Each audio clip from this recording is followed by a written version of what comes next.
guys, it's Keilee and welcome back to 7 Cool Homeschoolers. This week's theme is a tour, so I decided to give you a tour of Decatur.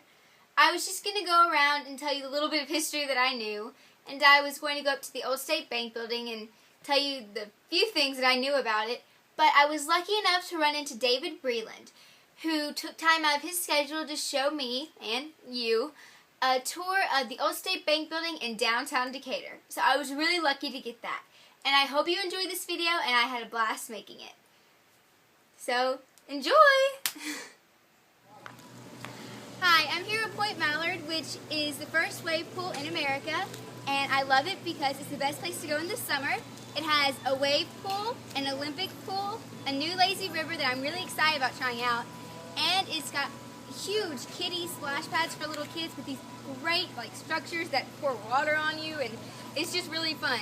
And so I'm excited to try out the new slides this year. I'm here at Roseferry Park, which has a lot of history. Roseferry Park was the first considered land of Decatur, and before it was named Decatur, it was named Rhodes Ferry Landing.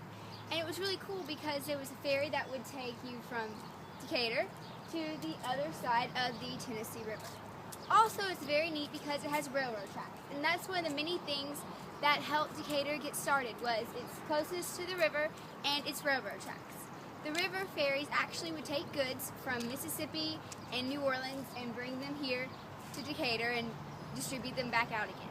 Same thing with the railroad tracks. They would go all around the world, and here's one of the places. And I love this park because it's not only great outdoors, but it has a beautiful view of the Tennessee River. This is a drawbridge that raises for the barges to go through, and it lowers for the trains to go across the Tennessee River. And if you look now, there's actually a train going across the bridge. Hi, train! It's really cool because there are not very many bridges like that that are still standing today. And right behind me is the Steamboat Willie Bridge, which was named after a famous riverboat captain, Steamboat Willie. And there are two different bridges. One of them is for traffic going out of Decatur, and the one closest to us is for traffic going into Decatur. And it's really cool. The one going into Decatur is fairly new because it used to be a drawbridge until they blew it up in 1997, and my mom was here to see that. And it would, raise and lower. And my mom's told me hundreds of stories of having to wait there. And one time, she actually had to wait there during a tornado warning, which was very scary. Alright, let's keep going to the old State Bank building. Hi, I'm David Breland, and I'm the Director of Historic Resources for the City of Decatur, Alabama. Part of my job is to serve as the Director of the old State Bank of Decatur. And we're about to take a mini tour of the bank. And we're just going to kind of look around a little bit and formally talk about a few things that occurred here. We'll begin with this. Decatur's a very historic town. It began in 1826 as far as actual lots being sold here. The town was laid out in 1824. It was actually proclaimed to be a town by President Monroe in 1820, and even before 1820 there was a settlement here called Rhodes Ferry. There's actually in Decatur now a city park called Roseferry Park on the river, a beautiful small park that is a very, very historic park. There was a Civil War skirmish, a rather famous skirmish there. The Trail of Tears, where the Cherokees are being forcibly removed from their homes in North Carolina and eastern Tennessee. About half of the Trail of Tears Cherokees came through here by boat. Got off the boat. They were placed on a brand new train that was financed by the bank that we're about to look in. And then they were sent to the west by going by river. The ferry, which Rhodes Ferry was named, actually operated between that little park area and Limestone County, which is just to the north of us. So this is a very, very historic place. The bank started in 1833 as a result of President Andrew Jackson getting Congress to abolish the Bank of the United States. When that happened, there was no more national currency, no more American money. So every state had to start its own banking system. So the state of Alabama started the Bank of Alabama which included 4 branches, this being the North Alabama branch of the Bank of Alabama. So we're going to just kind of take a look around a little bit on the outside of the bank first, kind of combine some aspects of the old Federal style, which you will see in the Revolutionary War, and the Greek Revival style, which was so prevalent in the South just before the Civil War. So this bank is an early example, has some early examples of Greek Revival style. Very unusual architecture here in that the bank has 5 columns. Anyone that's looking at this video, let me know if you find another building that has an odd number of columns, because that is very, very unusual. I constantly look for them. Generally you see Greek Revival buildings with 6 or 8 or sometimes 4 columns. An odd number is almost unheard of. Because of that, we have 2 doors to provide symmetry. Outside of the bank, my favorite part of the bank personally is the balcony, the grand balcony up here at the top, which is a favorite place for people to have pictures taken, prom pictures and that kind of thing in our community. It's a really nice veranda. You can just imagine in a different time when it was quiet here and we didn't have a highway right next to the bank, that would have been a great place to just sat on a summer evening and just kind of enjoyed life up there. So I think we're about ready to go in. Let's go in the bank. All right, we're inside the foyer, the main part of the bank. Just a little bit about the bank itself. Built in 1833, it is a very unusual building. We know very few examples of a building throughout the country where this particular architecture was used, that you have a bank downstairs and upstairs you have a personal residence. So in this building, under the same roof, we have a bank and we also have a person's house. And we'll talk about the reason for that now. When this branch was built here in Decatur, Decatur was a rather dangerous place, and it was a tiny place. Decatur only had about 200 residents. It was surrounded by 3 Native American tribes, Chickasaws to the west, Cherokees to the east, Creeks to the south. They could be warlike toward each other as well as to white and African American settlers. So the bank was put in a very unusual place, but it's put here for a reason. It was right in the middle of the great cotton plantations of North Alabama. Cotton was king at that point in time.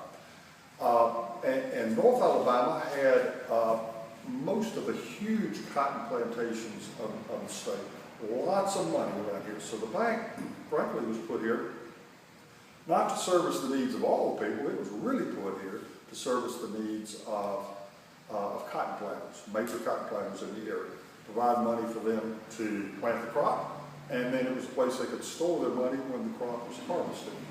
So because this was a tiny place, no real law enforcement presence here, and also because of the volatility of having the tribes here who were sometimes in conflict with the settlers that had come from the east, the bank's manager, Mr. Washington Keyes, was ordered by law to live in the bank. So he worked in here, in the first floor in the bank. Then at the end of the day, he would go out the front doors of the bank, walk around to the back, come in the back door, which led to his apartment. The upstairs apartment was his house, and it also was the house of his family. Mr. Keyes did have a family.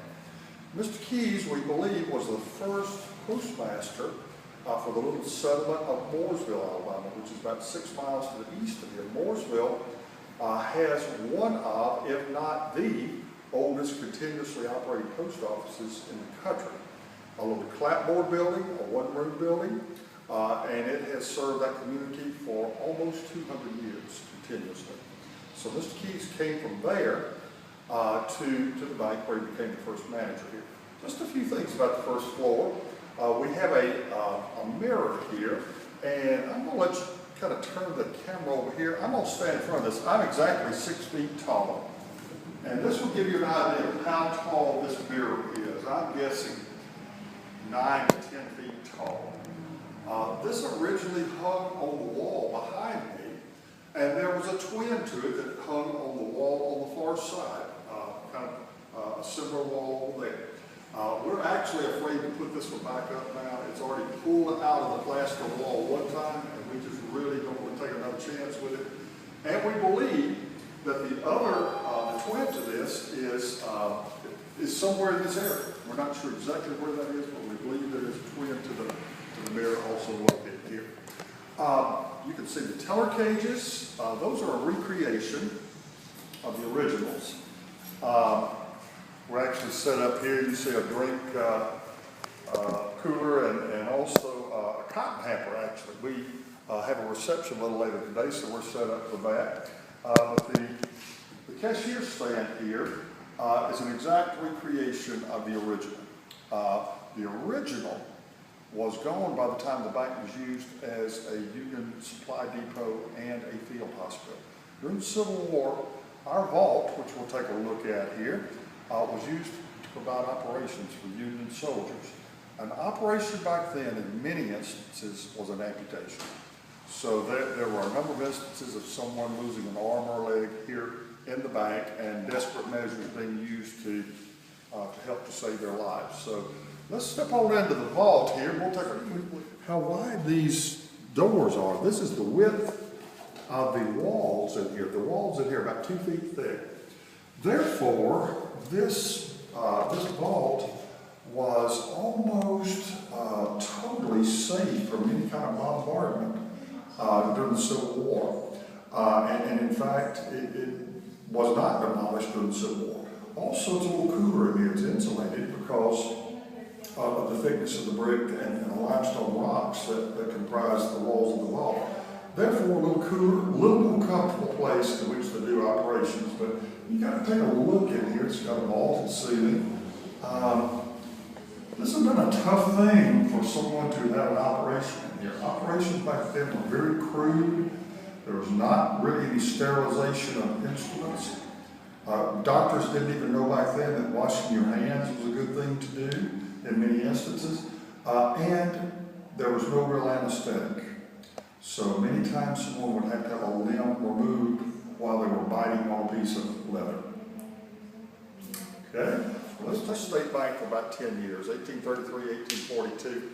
Greatest accomplishment was to finance the first railroad west of the Allegheny Mountains. So west, basically of Pittsburgh, Pennsylvania. Pittsburgh would be kind of sort of situated in the Alleghenies. So the first Western railroad, because at that time, Alabama considered itself not to be a southern state, but really a western state in the 1830s. So the first Western railroad went from here to Tuscumbia, Alabama, about 45 miles to the west. And the purpose of it was to get the cotton from Decatur to Tuscumbia to bypass what's called the Muscle Shoals. Back then, before the TVA dams were built in the 1930s, the Tennessee River was totally unnavigable. From about 15 miles to the west of Decatur, all the way to what's called the Shoals area. Muscle Shoals, in fact, the whole Shoals area, the way it got its name was because of the shoals, which was whitewater. It is said that it was difficult even to get a canoe through there, much less some sort of commercial barge of some kind. So, first railroad was built to haul cotton from here to Tuscumbia and then send it on down the river. That little railroad became the Memphis and Charleston Railroad, which during the Civil War was one of the great railroads of the South. Today it is part of the Norfolk Southern Line. Also intersecting in Decatur, even at the time of the Civil War, were the small railroads that later became the Louisville and Nashville, and which is now part of the CSX railroad line. So Decatur had a very strategic positioning during the Civil War on a major river of the South at the intersection of what may have been the two major railroads of the South at that point in time, and there were some major roads here too. As a result, virtually the entire town was destroyed. Only 5 buildings were left after the war. 4 of those are still remaining. All of those were saved because they had a military importance to the Union Army, which occupied Decatur during the war. Okay, you want to run upstairs with us? When you come up the stairs, first thing you see is a hall, and the reason that you have a wide hall with tall ceilings, this is very common in many southern homes. It was to provide ventilation. There's a door behind us and then a door across the way over here. This one faces west, this one faces east. So you open the doors, let the hot air rise, the cool breeze comes in, goes underneath, and you have a door opening to every room up here. Therefore, you can get cross ventilation up here. So a great way to ventilate your home. In the heat of the summer, this was essential, to have some sort of way to cool your house. Southern homes are easy to heat, very hard to cool, because sometimes our summers you may have days, several days in a row of 100 degrees Fahrenheit type of weather, so it can be awfully warm. Let's take a look in the dining room. It's rather historic.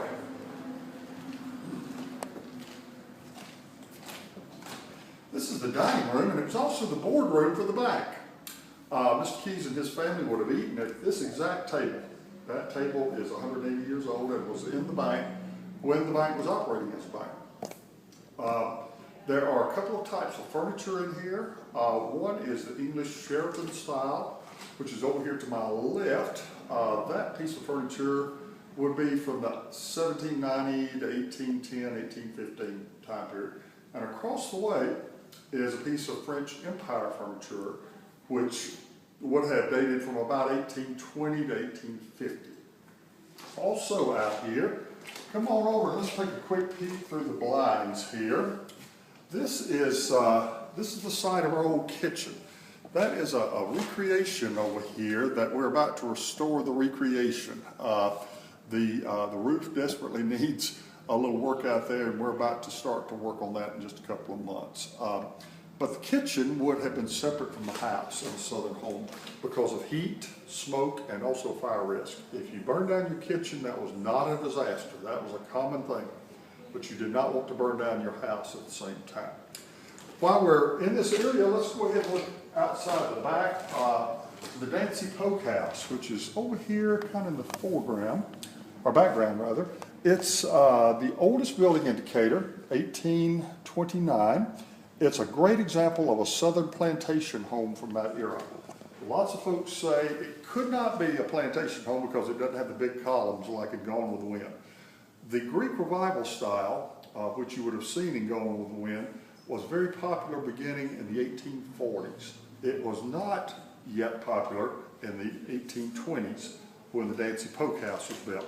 The Dancy Poke House is built in Palladian style, which is an Italian style that was very common for southern plantation homes at that point in time.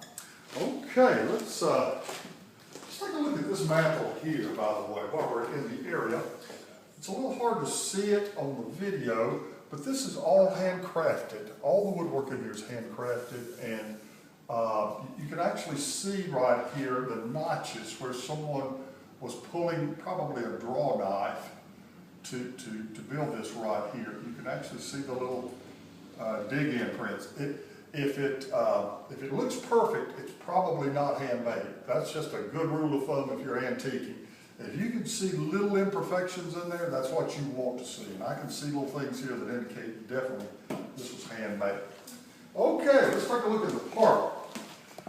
The piano here is interesting, I think. It's called a square grand. Square grand is kind of a cross between, in some sense, between the harpsichord and today's grand piano. Not really fine musical instruments, but the case on it is magnificent. It's a rosewood case, very rare and exotic wood, even back then, and especially so today. Here we also teach about a way of warming your bed. You would put a brick right here in front of your bed, and then you put either cloth or you put newspapers around it, put it at the foot of your bed, warm your bed up. By the way, the artwork that you see, I didn't mention that, is from Athens State University. It's their senior art project, and we're hosting that for a few more weeks until those seniors take their work home with them or sell it. Okay, over here we see a good example. I'm going to move this picture just a little bit. A good example here of a spinning wheel. The people would have made their own thread and then their own cloth. And you can tell by this chair how short the people were. That chair has not been cut down.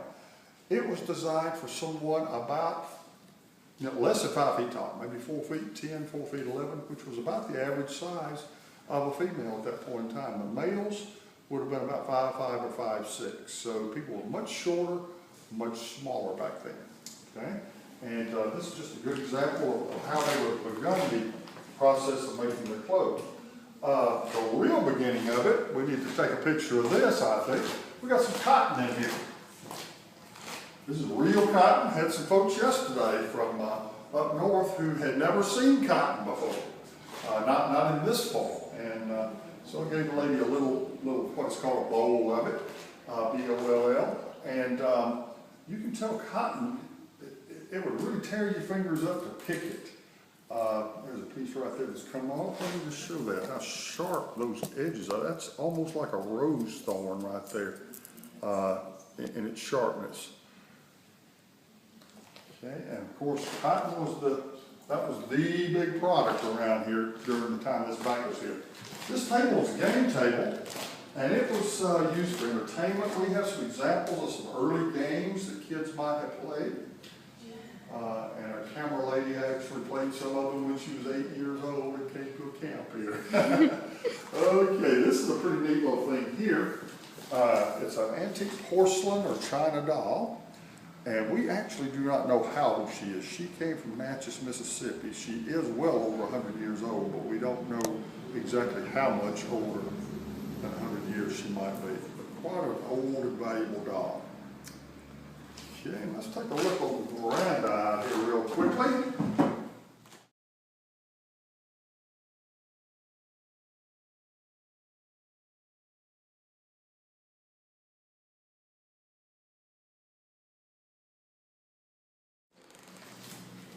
Okay, this was Mr. Keyes' bedroom, and first thing, most interesting thing I think is the rope bed. Instead of having box springs and a mattress, you had ropes. So this was kind of like a hammock in a way. The saying, sleep tight, don't let the bed bugs bite, comes from this. You tightened up your ropes or your bottom hit the floor before the morning and the bed bugs would get to you. So sleep tight, tighten up your ropes, don't let the bed bugs bite. This is where it comes from. This is an old example of an old type of mattress. It would have been filled either with straw or goose or duck down. And a bed I believe to have come from either Tennessee or Kentucky. I can tell that by the coloration and also the style of it. See over here an old trunk. That's they didn't have closets back then. He was storing all of his stuff, so to speak, in the trunk. That's where all of his worldly goods would have been. We have a picture of the first railroad that the bank financed. First railroad west of the Allegheny Mountains. And underneath the bed you see a chamber pot. There was no indoor plumbing in those days. Therefore, if you needed to go to the restroom, you had to either go outside and go to your outhouse, a small outbuilding that was used for going to the restroom, or you went to the restroom inside the house and just disposed of the waste the next day or so. Here's how they took a bath. You get some well water from outside, put it in the pitcher, let it warm up some, then you put some in the bowl, kind of take a sponge bath. There was no real showers back then, you just kind of sponged off. A couple of things we have here of interest has some newspapers from 1835, a Bible from 1839. And this axe head is very, very old. It was hand wrought, hand done by a blacksmith. And you could tell that because the little pits in it, that's where he hammered. He would have hammered a piece of raw, hot iron to make an axe head. Okay, and the last room upstairs, we'll head down the hall. Remember that bank customers, some of them had to ride from 100 miles away or so to get here. So they would have had to spend the night here in the bank after they transacted the business. It would be too late to ride home. You wouldn't ride home after dark. Here, they'd be given a room. There was no hotel in the town because the town was too small. They had a room. The room had no fireplace in it. My theory is, and everyone else agrees with this, they didn't want people to get too comfortable and stay here too long. They wanted you to spend one night here safely then they wanted you to get up early the next morning and get out of here. So this room we have converted into kind of a room that tells the story of a lot of different eras of Decatur's history. So it's got a little bit of interest for just about anyone here. Got a little bit of the artwork from Athens State, and then just a whole lot of artifacts of things about our city. Have a nice little research library for people that are restoring old homes in our area. Part of what we do, we are the coordinators for the Historic Preservation Commission here. We have now 3 entire home districts that are on the National Register of Historic Places. 2 that have been on for many, many years, and 1 that has just been recently added within the last year. We also have a nice library on antique gardening. The bank is about to restore its own gardens here in about a month or so. So we're excited to be able to share that knowledge with other people and to encourage other folks to plant beautiful gardens here. So that's a little bit of the history of the old State Bank of Decatur, Alabama.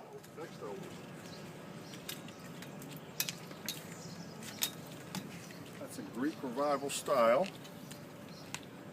I would call it a Greek Revival cottage, but a fairly early Greek Revival house. It was built in 1836 and heavily damaged during the Civil War, rebuilt afterwards. But the column design really was not in vogue until the 1840s. Personal residence. Here are some historical houses that we saw. Some of them were built as early as 1820. Here are some of the house styles that we got to see: Victorian, Queen Anne, Colonial, English cottage, Georgian. There are so many beautiful houses here. Most people come to the South expecting the house like Tara from Gone with the Wind, but to much surprise, most of the houses here aren't really like that. We also saw some beautiful landscaping and some gorgeous flowers.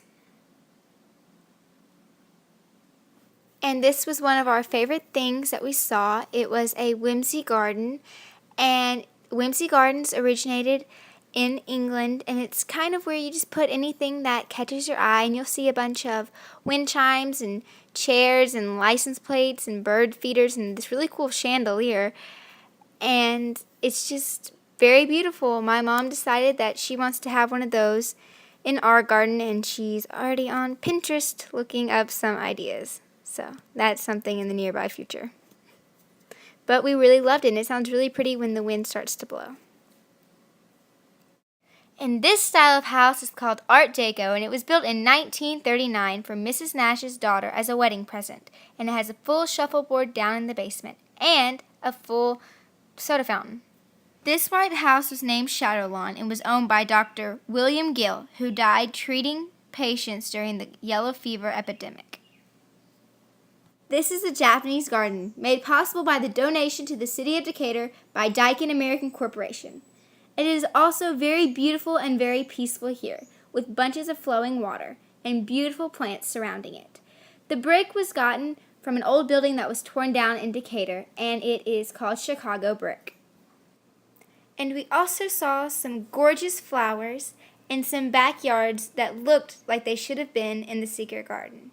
We had such a blast walking around town and learning all the history.